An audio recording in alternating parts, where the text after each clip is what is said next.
This week's lecture is going to focus on consequentialism. It's a theory that is often referred to as practical moral reasoning because the most important consideration when determining the morality of any case is evaluating the real or anticipated consequences of a particular course of action. Sometimes when I'm teaching consequentialism, I'll refer to its mode of reasoning as like comparison shopping.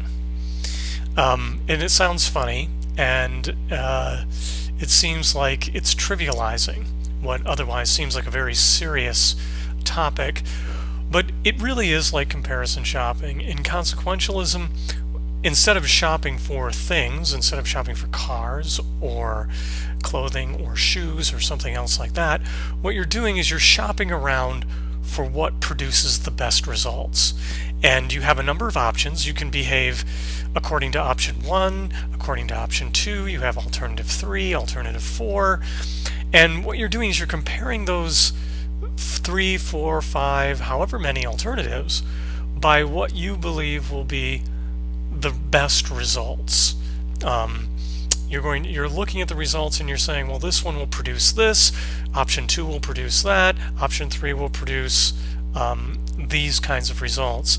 Which one of those results is the best? So consequentialism is often broken into a number of different categories or sub-theories.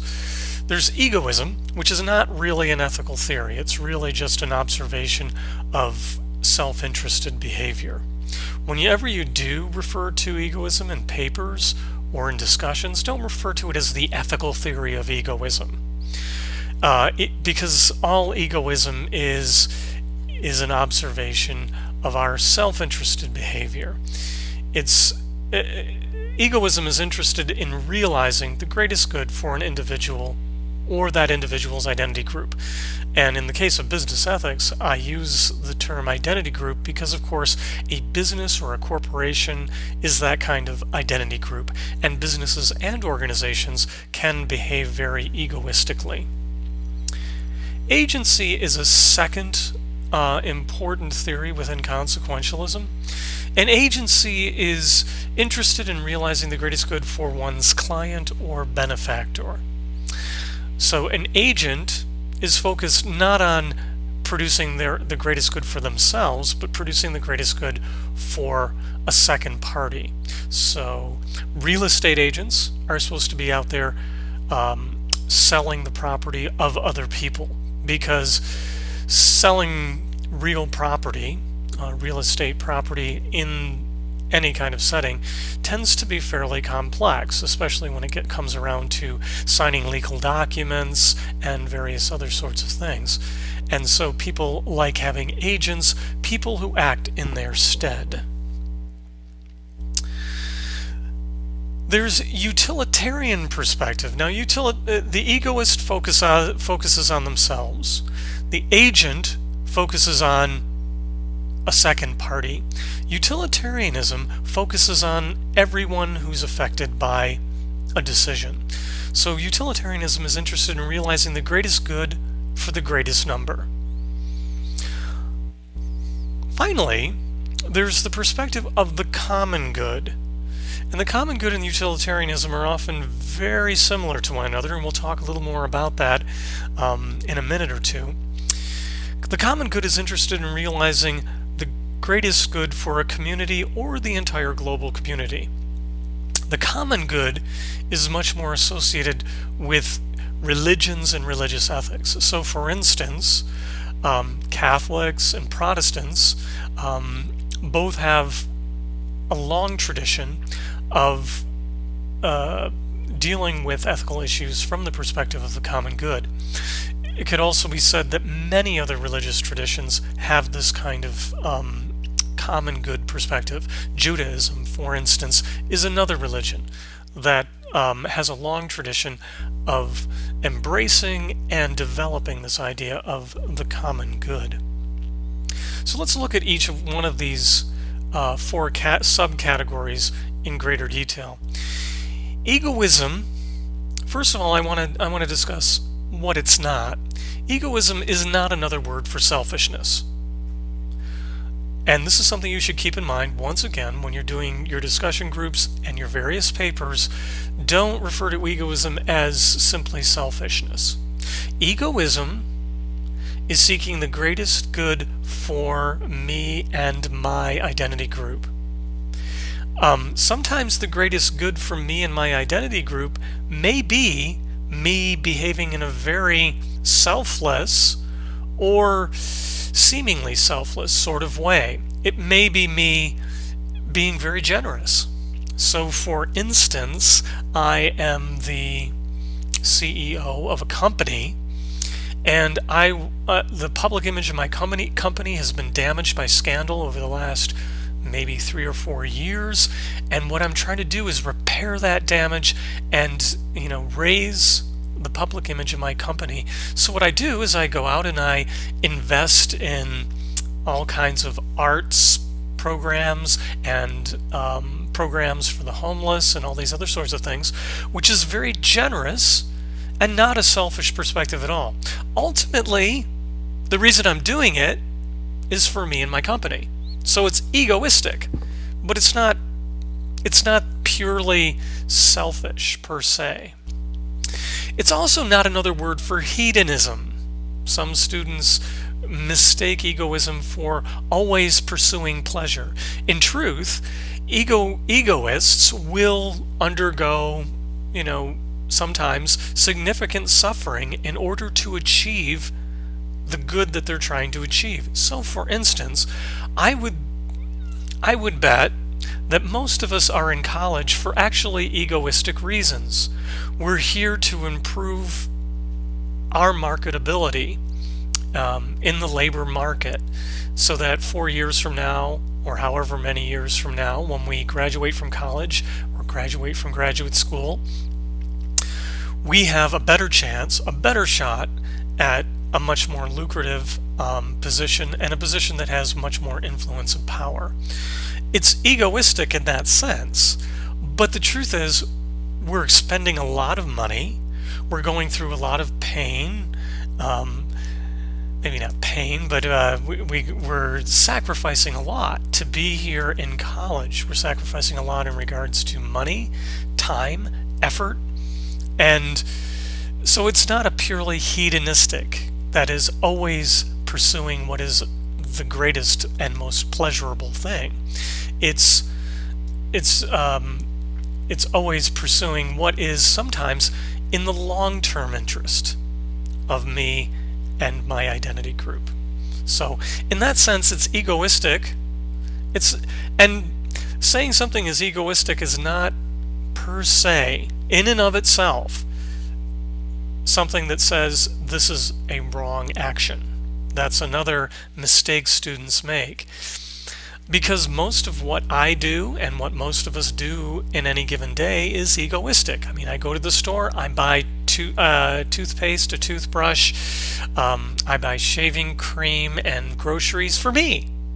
I don't do it for the greater good. I don't do it for starving children in India. I do it for me. And a lot of what I do during the day, and I'm sure you are in the same category, is not focused on doing something for someone else or doing something for the greater good. It's done because I'm pursuing my own interest.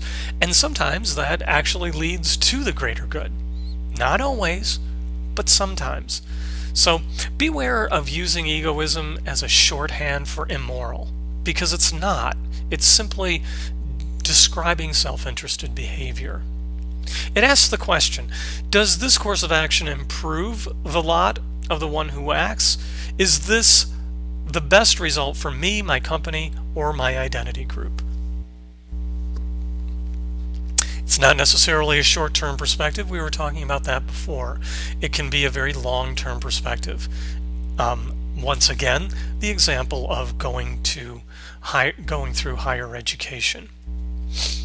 Egoists can be very generous and self-giving as long as the generosity, helpfulness, honesty, or good-heartedness are oriented toward the good of increasing the happiness or pleasure of the ego. That is, as long as it reflects back on me.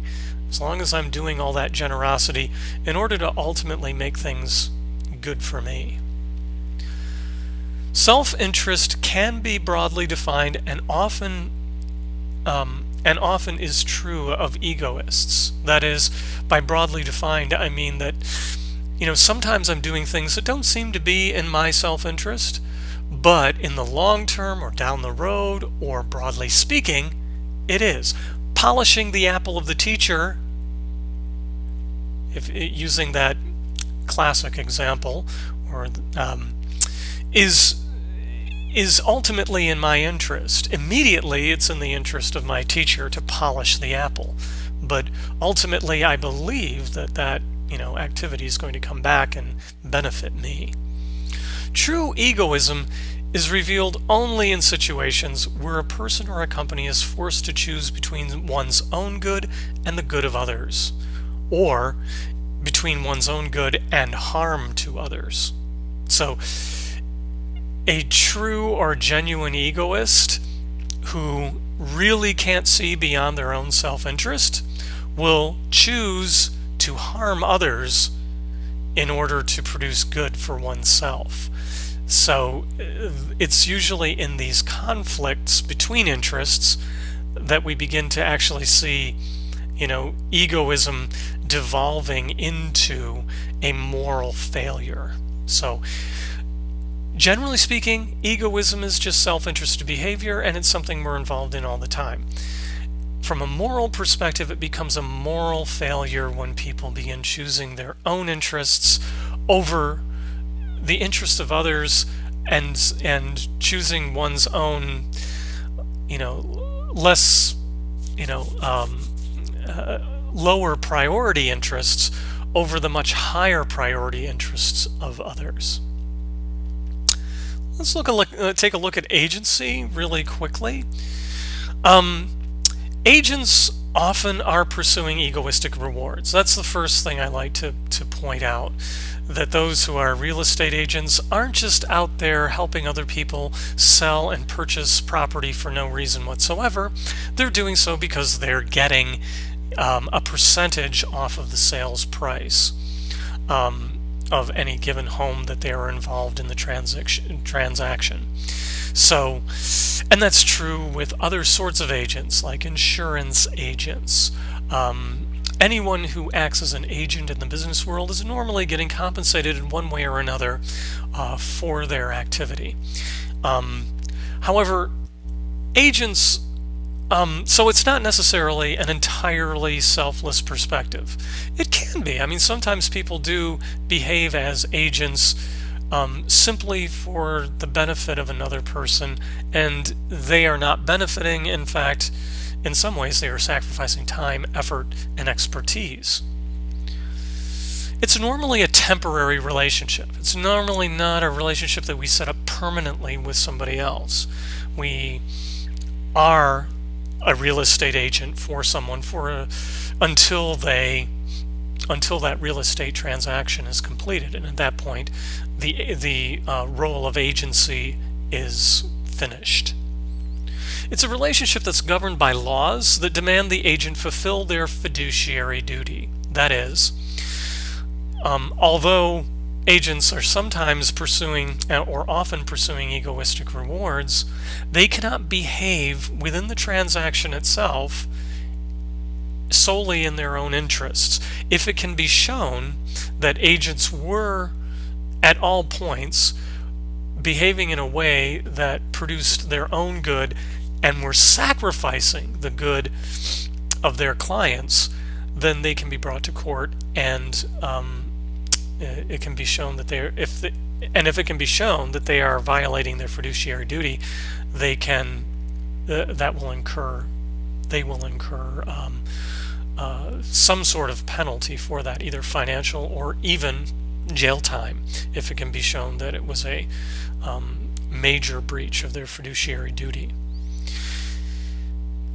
Once again, agents act instead of the client or benefactor, and must therefore behave always by pursuing the interests of the second party.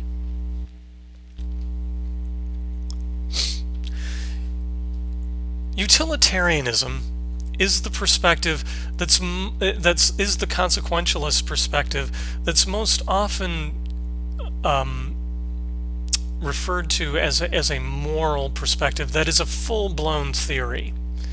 Agency is a theory at some level, and it's especially a legal theory. Egoism really isn't an ethical theory at all, whereas utilitarianism is a theory. Now, some students that hear the definition for utilitarianism, the greatest good for the greatest number, and think, well, then it's easy. In every situation, all I have to do is find out, you know, what solution benefits the most people, and therefore I have my solution. Not always the case. It's not another word for majoritarianism. Majoritarianism would be if I can find which solution produces the most good for the majority, then I've found my solution that is utilitarian. No, it's not majoritarianism, because utilitarianism forces us to take into consideration the quality of the good being produced. And this is especially important when we're talking about business ethics, because frequently the good that we're talking about that's being produced is profit. However, if it can be shown that people are profiting from the death of other people, utilitarians would say, well, there's a huge difference between someone making some money and another person losing their life. And people losing their lives is a very, very bad thing. People gaining some money is sort of a good thing, and they don't weigh off against each other. And so you would have to have millions and billions of people making a significant amount of money to weigh off the death of a group of people, to weigh off, in some kind of parity with the death of a number of people. So it's not just another word for majoritarianism. It's a doctrine that demands that we always produce the greatest possible balance of good over evil for everyone affected by our action. It uses what's known as a hedonic calculus. And I'm not going to go into the particulars of a hedonic calculus, but what a hedonic calculus does, and I think many of us have done it, is that it lists all the benefits and all of the people who will be benefiting, and then qualifies all of those benefits, gives in so many ways a number quantity to all of those qualities. So let's go back to the comparison shopping example. If I'm comparing two cars, and I'm comparing their engines, and I'm comparing their wheelbase, and I'm comparing how many people can fit into that car and how much luggage can fit into that car, I'm going to weigh each one of those features, and I'm going to give them a numerical value. So being the fastest car is really important for me. So on a scale of 1 to 10, I'm going to give it a 9. Being able to carry around more and more people isn't very important to me, let's say. And so I don't really care about that. I'm going to assign that a value of 2 on my scale of 1 to 10. Having the color I like the best, having my favorite color, is important to me, somewhat, not too much. So I'm going to give it a value of 6. And so on and so forth. So each one of those features I'm going to weigh. In a similar way, utilitarianism will use a hedonic calculus when it is evaluating different options that someone can choose, and what kind of values that the utilitarian is trying to achieve through these various alternatives. So one alternative will achieve how much good for let's say, the owners of the company, as opposed to the customers of the company, as opposed to the suppliers for that company, as opposed to the environment, and how about the community as a whole. So we'll take each one of those groups and weigh each alternative according to how much it benefits or harms each one of those groups. And in the end, a hedonic calculus tries to come up with a number for each one of the alternatives. Whichever alternative has the best number is the alternative we have to go to. It's an attempt to be objective. And it's a kind of scientific ethical method. Utilitarianism is one of the theories that was born during the Enlightenment, and of course during the Enlightenment science becomes it takes over. It used to be that theology was at one time the queen of the sciences. Suddenly the physical sciences become, in the university, the reigning method of academic inquiry. And so moral systems begin to try to model themselves after the sciences, and utilitarianism is one such way in which Enlightenment ethicists tried to model themselves after sciences. In this case, it's modeling itself after the physical sciences and after really experimental science. In so many ways, it's collecting data, and then from the data we come to some kind of conclusion. We'll find later that the deontology models itself. Enlightenment deontology, especially Kant, model themselves after theoretical scientists, but utilitarians are modeling themselves after this very practical experimental science model. There was much controversy over the issue of the quantity and quality of good and evil.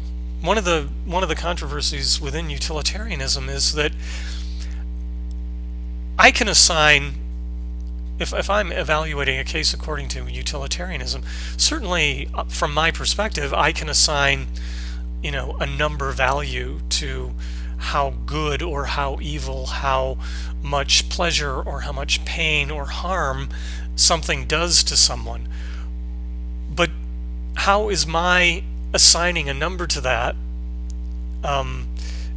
Why would everyone else accept that? Another person might assign a completely different number to that, to what that action produces, and then and therefore it becomes a problem of relativism.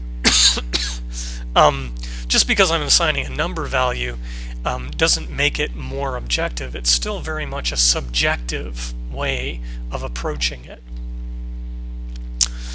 Are all pleasures of equal value? Is a question people asked. How do we measure the relative value and intensity of a good or an evil? Should we embrace the broader view of happiness proposed by the Greeks? Is another question asked. Act utilitarianism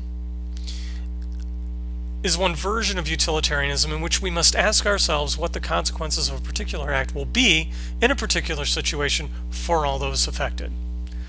Rule utilitarianism is a kind of principled shorthand that admits that there are some mores that admit to no exception.